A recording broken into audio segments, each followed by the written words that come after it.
Welcome to Tech Tip Tuesday. I'm Allison Rogers, Instructional Technology Specialist here at RESA, and today's Tech Tip Tuesday is going to focus on specifically how to use keyboard shortcuts to more easily and efficiently reorder questions within your Google Forms. It can be challenging to drag and drop form questions to get them exactly where you want in the form. That's where using keyboard shortcuts can help you order your questions more precisely and efficiently. To move a question further down in the form, just simply hold on Control-Shift-J, and then it will automatically move it down one question.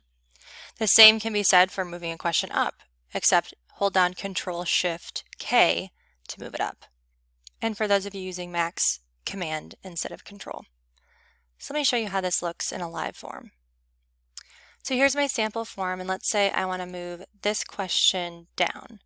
So instead of dragging and dropping, I can just use the keyboard shortcut Control-Shift-J, and it moves it down one question.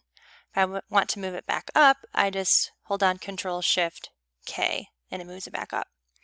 Now, continuing to hold down the Control-Shift keys and then repeatedly pressing J will move it down once and then twice, and it'll keep moving it down until I'm done with questions. The same can be said for Control-Shift-K for moving it up. Control-Shift, I just keep hitting the letter K, and it moves it up as far as I want it to go. So these are quick, easy ways to reorganize your form questions without dealing with the messy drag and drop. So that's it for today's Tech Tip Tuesday. If you have an idea, question, or suggestion for a Tech Tip Tuesday topic, email me and your idea may be featured in a future training or Tech Tip Tuesday blast.